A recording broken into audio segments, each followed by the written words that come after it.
जय श्री श्याम भक्तों, पुरुषोत्तम मास का आज है 17वां दिन और आज हम 17वें अध्याय का स्मरण करेंगे। बोले विष्णु भगवान की जय।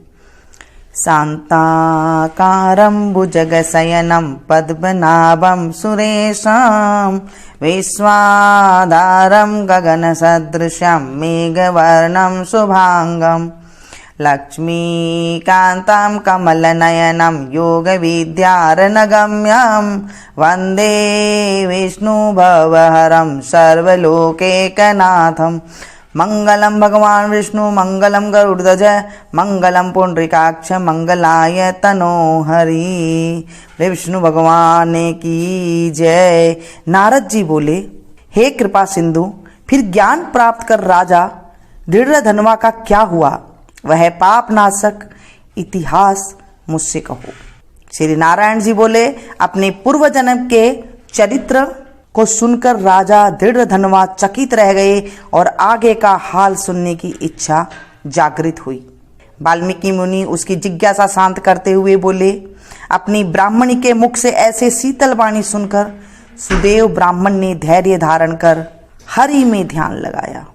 दीर्घ श्वास ले मलिन मुख से जो होना हार है सो होगा, ऐसा मन में निश्चय कर पुष्प आदि लेने वन में चला गया। इस प्रकार प्रतिदिन के कार्यों को करते हुए काफी समय निकल गया। एक दिन वह समीदा कुसा फल फूल आदि लेने को वन में गया। वहीं सुदेव मन में हरि के चरण कमलों को ध्यान करने लगा। इस प्रकार उस दिन उसका पुत्र सुखदेव अपने मित्रों सहित बावड़ी पर गया और उसमें उतरकर मित्रों सहित जल में क्रीड़ा करने लगा तथा जल यंत्र से जल फेंकता हुआ बार बार हंसता था। उस समय ग्रीष्म ऋतु थी, अतः जल क्रीड़ा में बड़ा आनंद आ रहा था। बालकों में बड़े प्रेम से खेलते खेलते अन्य बालों के छकाए जाने पर उसने खेल में उनसे जीतने की इच्छा से छुपने की चेष्टा की। तब भाग्यवश उसके श्वास रोककर अपने मित्र को छलने के लिए अथाह जल में गोता लगाया। उस गहरे जल में से वह व्याकुल हो निकलने का प्रयत्न करने लगा, परंतु निकल नहीं सका और वह मर गया। यह देख सभी बालक आश्चर्य से हाहाकार करते हुए दौड़े और अत्यंत दुखित हो गौतमी को जाकर समाचार सुनाया। बालकों की यह अप्रिय और वज्र समान वाणी सुनकर पुत्र वत्सला गौतमी मूर्छित हो भूमि पर गिर पड़ी। इतने में ही वन से सुदेव भी आ गया। वे पुत्र की मूर्ति सुने कटे वृक्ष की भांति पृथ्वी पर गिर पड़े। तत्पश्चात वे दोनों स्त्री पुरुष उस बावड़ी पर गए। वहां जाकर अपने मृत पुत्र को छाती से लगाकर उसे गोद में लिटाकर सुदेव शर्मा बार बार मुख को चूमने लगे तथा गोदी में लिटाए हुए मृत पुत्र का मुख निहारते हुए रोते रोते विलाप करते हुए गद गद वाणी से बोले, हे पुत्र, मेरा शोक दूर करने वाली शीतल मनोहर वाणी को बोलकर मेरे मन को आनंदित करो। तुम अपनी वृद्ध माता पिता को छोड़कर असमय में जाने योग्य नहीं हो। हे वत्स, तेरे मित्र वेद पढ़ने को तुझे बुला रहे हैं। हे पुत्र, तुम्हारे उपाध्याय भी तुमको पढ़ाने को बुला रहे हैं। शीघ्र उठो। इस समय कैसे सो रहे हो? मैं तेरे बिना घर नहीं जाऊंगा। तुम उठो, मेरा घर में क्या काम है? तेरे बिना घर सूने वन के समान है। यदि तुम्हें फल कंद मूल प्रिय हो तो मेरे आगे उठ जाओ। यदि नहीं उठोगे तो मैं अब वन को भी नहीं जाऊंगा। वन में अब मेरा क्या काम है? मैंने कोई कुकर्म नहीं किया, कोई ब्रह्म हत्या नहीं की, फिर किस कर्म के फल से मेरे पुत्र मर गया? और निर्दयी विधाता, तूने यह बड़ा बुरा किया। मुझ वृद्ध गरीब के नेत्र निकालकर तूने क्या मिल गया? निर्धन का धन छीनकर हम दोनों स्त्री पुरुष का सहारा ऐसे बालक को मारते हुए तुझे तनिक भी लज्जा नहीं आई? तुम सब पर दया करते हो, पर हमारे प्रति निर्दयी क्यों हो गए? यह सब मेरे दुर्भाग्य से ही हुआ है। अब मैं अपने सुंदर पुत्र को कहाँ ढूंढूं? हे पुत्र, तुम्हारे सुंदर नेत्र युक्त मुख को अब कहाँ देखूंगा? मेघ जल बरसता है, पृथ्वी से धान उत्पन्न होता है और पर्वत रत्न उत्पन्न करते हैं, समुद्र से मोती उत्पन्न होते हैं, किंतु ऐसा कोई स्थान नहीं दिखता जहां से मेरा पुत्र वापस मिल जा सके। ऐसा कहकर पुत्र का आलिंगन कर दुखित मन से फिर बोला, हे पुत्र, शीघ्र उठकर एक बार फिर अपनी मीठी बोली सुनाओ। देखो तुम्हारी माता कुर्री की भांति लज्जा छोड़कर अत्यंत विलाप कर रही है। हे पुत्र, माता को देख कर भी क्या तुम्हारा मन नहीं पसीजता? इस प्रकार से विलाप करते हुए बिना माता पिता से पूछे तुम कभी भी कहीं नहीं जाते थे। हे पुत्र, अब हम दोनों से बिना पूछे इतने लंबे मार्ग पर क्यों जा रहे हो? अब मैं किसके मुख से वेदा ध्यान वाली श्रेष्ठ वाणी सुनूंगा? इस प्रकार से रुदन करने लगा। हे तात, तुम्हारी मनोहर बोली को याद करते ही मेरा हृदय फटकर 100 टुकड़े क्यों नहीं हो जाता। निसंदेह यह लोहे का बना हुआ है।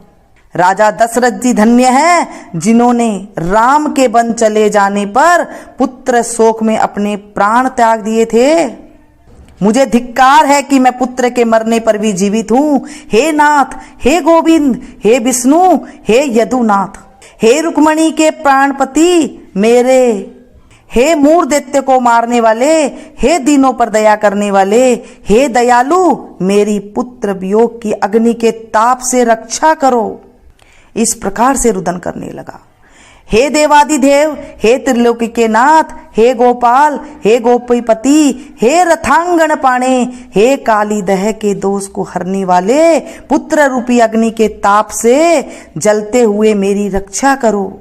हे बैकुंठ पते, हे नरकासुर के शत्रु, हे चराचर पति, हे भवसागर से पार उतारने वाले, हे ब्रह्म आदि देवताओं द्वारा श्रद्धेय चरण कमल वाले, पुत्र रूप अग्नि के ताप से संतापित मेरी रक्षा करो।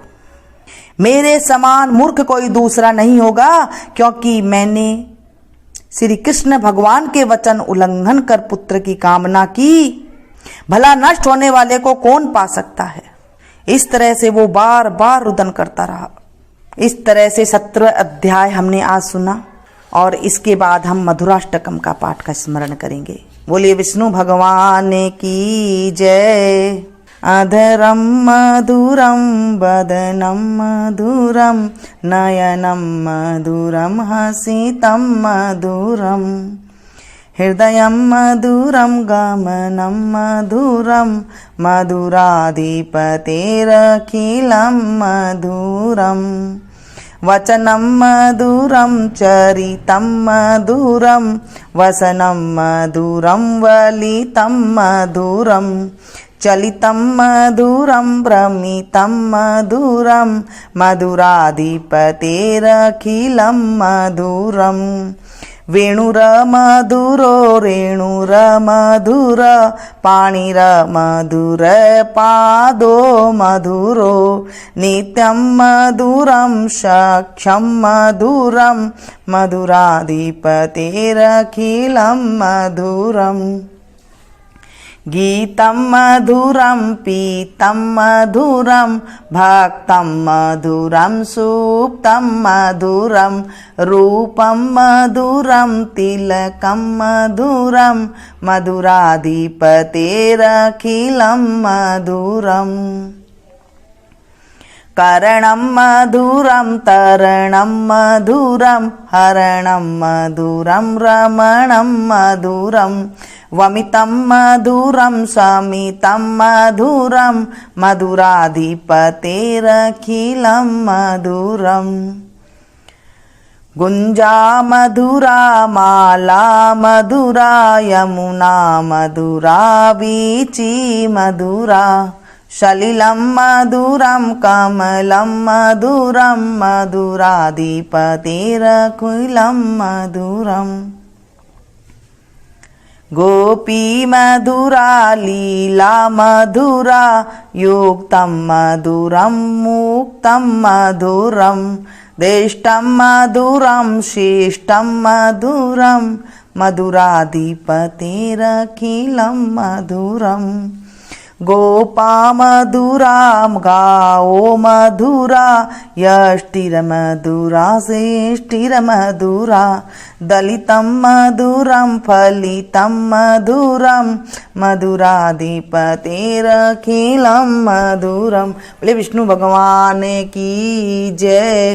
भक्तों, ये पावन महीना चल रहा है, सबको पुरुषोत्तम मास नहाना चाहिए। अगर आपने अभी तक स्नान दान धर्म श्रवण नहीं किया है तो आप अब से शुरू कर सकते हैं। जब से शुरू कर दें तभी से अच्छा है, क्योंकि अब सिर्फ थोड़े दिन ही बाकी रह गए हैं।